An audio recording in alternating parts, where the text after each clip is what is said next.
Hello, everyone. I hope you're all doing well. My name is Rayne Cruz, and I will be discussing moral development for my presentation. So first, we'll show you the content of the presentation. I will briefly discuss the definition of morality, and then I will dive into the theories of moral development, and finally, we will review the case study. So let's get started. So what is morality? In simple terms, it is basically an individual's belief of what is right or correct. Payton et al. Defines morality as the processes through which individuals develop more complex principles and ways of reasoning about what is right, just, or caring. Now, there is this misconception, which I originally thought about myself, that morality and religion are highly connected. However, recent research reveals that that is quite the opposite. They're separate concepts. And actually, in our textbooks, Peyton describes how some studies have indicated that those with religious affiliations have lower moral development scores. Now, we will learn about the theories of moral development. Now, there are various theories, but these were the three main ones, not only from the textbook, but from what I was reading about moral development. These are the main ones that I've seen, primarily Colbert's 6 stages of moral development. So let's just briefly go through them. Colbert stages are in a hierarchy, meaning it goes from a lower level to a higher to a higher to a higher level, which are actually stages. And then there's James Rust of Neo-Colbertian approach, and he actually expands on Kohlberg's stages, but the difference is that his stages, which he describes as schemas, he does not want to call them stages because he feels that it's very systematic and he wants to have more flexibility on his approach. So instead of having the fixed stages, he has the schemas. And finally, we will review the women's moral development from psychologist Carol Gilligan. I hope I'm pronouncing her name correctly. And she argued that Kohlberg's studies always put women at lower stages compared to men. And she actually identified that women's moral development is a bit different in terms that there's a difference between care and justice. So now let's review these theories in more detail. So Colbert's theory is actually divided into 3 levels, and each level has 2 stages. So we have the pre-conventional level, which has stages 1 and 2. Level 2 is conventional level, which has stages 3 and 4. And the last level is the post-conventional level, which has stage 5 and 6. So more into Kohlberg's theory is actually one of those initial theories of moral development.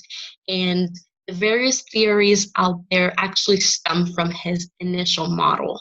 Now, his theory expands from Jean Piaget, I believe that's how it's pronounced, and his moral development theory in children. Now, Kohlberg believes that not all individuals will progress through these stages at the same time. However, as I mentioned before, he does believe that everything is very systematic and then we'll go from one to the second one to the third, the fourth, etc. And that one is higher than the other. So let's review the stages. So for the pre-conventional level, we have stage 1, which is the punishment and obedience level. Now in here, individuals comply to rules to prevent negative consequences. they don't typically have a concern for others. So, and here they're thinking, I don't want to get in trouble, so I will follow the rules. One example that I can give you, which I will try to use with all of the stages so it all makes sense, is think of a child and they're doing their homework because they don't want to get grounded. So they're doing the homework in order to avoid punishment.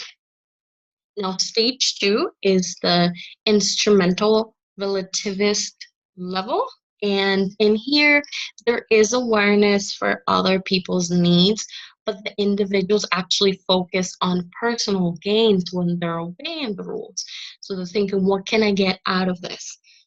And the example for here will be, I will do my homework because my mother will buy me ice cream, or I will get something in exchange if I do my homework. So for level two, which is the conventional level, we have stage three, the interpersonal concordance level, or as Culver refers to it, the good boy, nice girl stage. And in here, the individuals are in the stage of pleasing others. They care about the well-being of family members and friends and other people, and it surpasses their individual needs. So they want to see others happy and they want them to succeed. The example in here will be, I will do my homework because I know it will make my mom and my teachers or professors happy. So stage four is law and order, yes, just like the show. And in here, the individuals obey all societal norms and believe that these apply to others equally.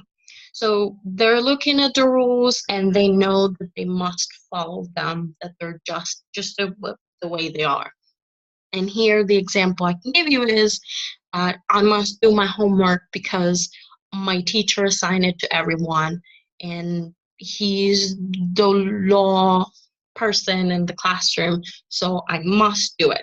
This is what I've been tasked to do by the authority. The third level, just the final one, is the post-conventional level. And for stage five is the social contract or legalistic. Now, in here, individuals conform to societal norms as long as their principles actually ensure the well-being of others. So in here, if the law is unjust, they will think about how they can change it or how the law can still help out others, but making sure that it will not do harm. So in here, the example I will give you is, yes, I understand I have to do the homework, but it seems like a lot stressing out and other people are stressing out. I feel like this homework is unfair and maybe we should fix it or find a way in which the homework could be better for everyone in the classroom. The final stage is the universal ethical principle. And in here, only a certain amount of individuals are able to reach the stage, and according to Peyton, the stage was actually not supported by empirical data, but instead it was just promoted based on individuals such as Martin Luther King. For this stage, individuals that reach the level, they have their own principles of morality, and they ensure equality to everyone, every human being, regardless of the law. So the human life, it's should be above all, and that's the principle for these individuals. So in this case, is what is the purpose of doing homework? It feels like it doesn't do anything for us. Maybe we shouldn't do homework at all. And this is Colbert's theory. So now we will move on to Rest's theory. Now, for his approach, he actually utilized the DIT, or the defining issues test, to collect data, and he had the participants to rate and rank a set of items depending on the different stories where morals are being questioned, and they have to choose what will be morally correct. Now, his theory, as I mentioned, is more flexible compared to Kohlberg, and he wanted to have shift in distributions as opposed to a staircase where individual will go from one stage to the other, to the other, to the other. So for him, he has three different schemas. Again, he doesn't use stages. And the first one is the personal interest dilemma. And here it focuses, again, individual gain. And this is based on Kohlberg's stages 2 and 3. The schema does not theorize childhood development in terms of morals because individuals taking the test actually need to have a reading level of a 12-year-old. So that's the only reason why it's not the stage 1, it's not being included in this schema. The second one is maintaining norm schema, and in here the individual will accept rules of society and believe in a hierarchy of command. And it's based off of Kohlberg's stage 4, and it follows certain elements regarding norms. So in here, the individuals have a need for norms to follow as they believe that they maintain order. They also believe that they have to obey authorities because it's part of establishing norms. And they also believe, one more thing, that if they obey the law, others will too. So there is a reciprocal belief in the schema. The final schema will be the post-conventional schema, and in here there is, as quoted in his research, there's a primacy of moral criteria, appeal to an ideal, shareable values, and full reciprocity. Reciprocity. I am so sorry. And in here, basically, individuals have a more independent sense of morality. And of course, this is a critical stage, especially for us in higher education. This is where we want to encourage students to reach this level so they begin questioning things about what's moral, and they gain knowledge about society as a whole. All right, so the last theory is Gilligan's theory. Now, as I mentioned before, she actually criticized Kohlberg's theory, and really she criticized many theories in regards to moral development. And she noticed that women did not go past stage 3. And just as a reminder, the stage 3, it's the interpersonal concordance, which is the good boy, nice girl. And there is a reason for that. And the reason is because women have a sense of care and responsibility that is different. That's what defines morality to them. She based her research on 29 women facing the decision of abortion. So she started doing research on them and created this theory. And there are 3 levels. However, in the textbook, there are 2 transitions that come with level 1 and 2. And we will talk about those right now. So level 1 is the orientation to individual survival. So in here, moral decisions are based on survival of oneself. So in the textbook, when I was reading and in her research, I'm assuming one of the girls was asked as to why she's aborting her child, and it was about decision of surviving. It's not about what's morally correct or incorrect, but it's about I have to have an abortion because I know I can't afford a child and it's just not going to be beneficial for me in the long run or even for the child. Now, one of the first transitions occur at this level and is from selfishness to responsibility, in which the individual, and this doesn't have to be just for women, but the individual will start questioning, maybe I want to think about how this will affect someone as a baby. Maybe I shouldn't have an abortion and stop thinking about my own needs. The second level is the goodness as self-sacrifice, and in here decisions are based on other people's opinion on what's right. And in here, women want to have an abortion. We'll just continue with that. They'll have the abortion because their family members do not want her to keep the baby because it will bring shame to the family. So she will decide to have the abortion based off that.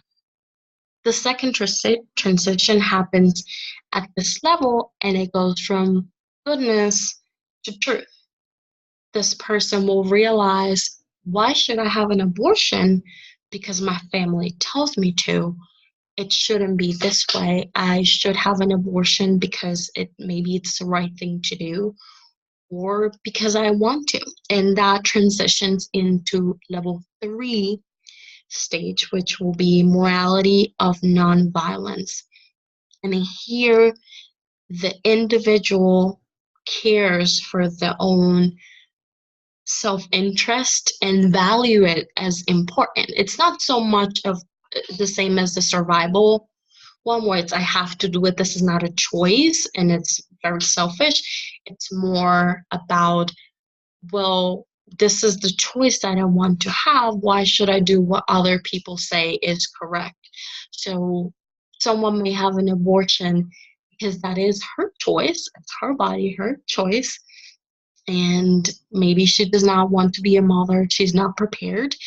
And she does not want to comply with the pressures of family and society. So those were the various theories of moral development. And now we'll get to the case study. So in this case study, we have the student named Ralph. And Ralph is a freshman at Mercy College studying business administration.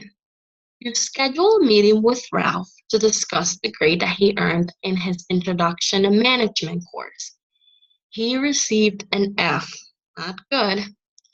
According to the professor, Ralph plagiarized in his final paper and therefore received an automatic F as per Mercy College policies on plagiarism. You meet with Ralph, and he explains to you that he was having a rough time towards the end of the semester, and he could not afford to fail any course because his parents will be extremely upset. They expect him to do well in college because they're paying out of pocket. And Ralph thought that he will be just fine if he plagiarized to pass the course to make his parents happy. And he thought it will be okay as long as his professor did not catch him. So definitely, I look forward to how the discussions will take place. And the discussion questions for the case study are: what stage is Ralph displaying based on Kohlberg's theory of moral development? Second question will be, how would you address the situation with Ralph? And finally, how can you apply these moral development theories in your work as a higher education professional? I hope that this was helpful in understanding moral development.